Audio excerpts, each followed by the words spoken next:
মানে এটা ভাবা যায় একটা ডিম, একটা নর্মাল একটা ছোট একটা ডিম যেটার আবরণ হচ্ছে অনেক বেশি ছোট, সে কিন্তু 10 কেজি। এখন আপনার আমার হাতে একটা ডিম দেখতে পাচ্ছেন। যখন আমরা এই ডিমটাকে এইভাবে মোচড় দিব বা এইভাবে হাত থেকে ফেলে দিব, নর্মালি কিন্তু ডিমটা ভেঙে যাবে। কারণ আমরা সবাই জানি যে একটা ডিমের আবরণ হচ্ছে খুবই পাতলা, যার কারণে হচ্ছে এটা নর্মালি একটু চাপ সহ্য করতে পারে না, ভেঙে যায়। তবে কি হবে যদি আমি আপনাকে বলি এই ডিমের উপর আমরা যদি 3-4টা ইটও রেখে দিই, তারপরে কিন্তু এই ডিমটা ভাঙবে না। জিনিসটা শুনতে অনেকটা অদ্ভুত লাগছে, তবে এটাই সত্য। আজকের এই ভিডিওতে আমরা এই ডিমের উপর অনেকগুলো ইট রেখে একটা এক্সপেরিমেন্ট করবো যে এই ডিমটা অ্যাকচুয়ালি কতগুলো ইটের ওয়েট সহ্য করতে পারে। প্রত্যেকটা ইটের ওজন হচ্ছে 2.5 কেজির একটু উপরে, মানে 2 কেজি 700 বা 800 গ্রামের এরকম কিছুটা। তো এখন আমাদের কাছে দেখতে পাচ্ছেন 3টা আমরা ইট এখানে জোগাড় করেছি। তার সাথে হচ্ছে এই ডিমটাকে ব্যালেন্স করার জন্য আমরা দুটো পজিটিভ নিয়ে এসেছি এই ডিমটাকে ব্যালেন্স করার জন্য।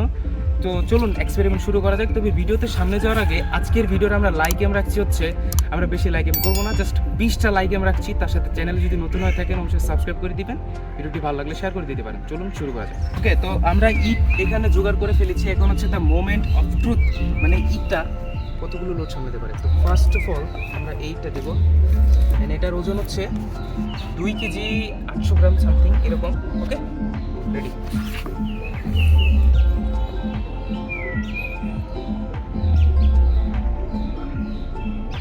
আচ্ছা, আমরা একটা ভুল করে ফেলছি। আমাদের ডিমটা এটা আরও এদিকে নেওয়া দরকার ছিল, যার মানে ইটটা আসলে হচ্ছে কি কিন্তু ব্যালেন্স হতে পারছে না। ওকে,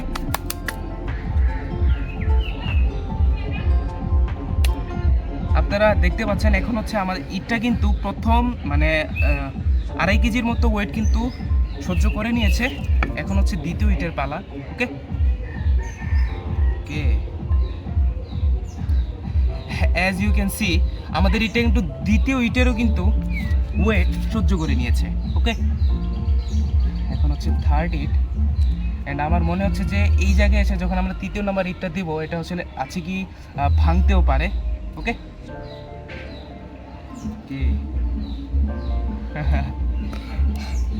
অ্যাজ ইউ ক্যান সি আমাদের ইট কিন্তু 3য় নাম্বার ইটেরও কিন্তু ওয়েট সহ্য করে ফেলেছে। তো 3টা ইটের ওজন মিলে হচ্ছে আপনার 2.5 কেজি 2.5 কেজি হচ্ছে 5 কেজি 7.5 কেজি গাইস, 7.5 কেজি কিন্তু ইটের এখন ওজন সহ্য করে নিয়েছে।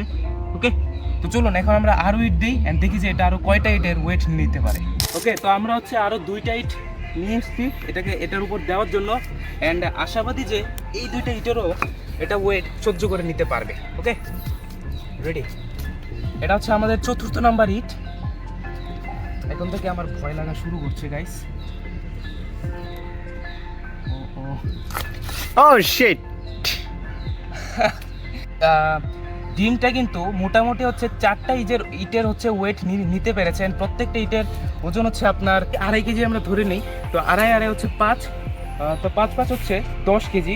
তো 10 কেজি ইটের ওয়েট কিন্তু মানে 10 কেজি ওয়েট কিন্তু এটা নিতে পেরেছে। এটা কিন্তু আনবিলিভেবল। নর্মালি একটা ডিম যখন আমরা হাত এইভাবে চাপ দিব তখন কিন্তু এটা ভেঙে যাবে, অ্যান্ড যখন আমরা হাত থেকে যখন ডিমটা ফাটানোর জন্য হচ্ছে কি আমরা যখন কোনো জিনিসের যেতে বাড়ি দিব তখন কিন্তু এটা নর্মালি ভেঙে যাবে। তবে এইখানে কিন্তু ডিমটা 10 কেজি ওজন নিতে পেরেছে।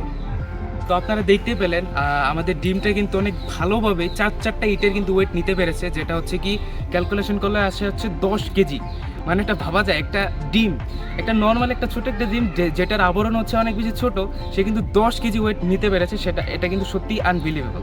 তো ভিডিওর লাইক যেমনটা আমরা রেখেছিলাম হচ্ছে 20টা লাইক, আপনারা অবশ্যই লাইক করে দিবেন, চ্যানেলে নতুন হয়ে থাকলে সাবস্ক্রাইব করে দিবেন, অ্যান্ড দেখা হচ্ছে নতুন কোনো ইন্টারেস্টিং ভিডিওতে। ততক্ষণ পর্যন্ত গুড বাই।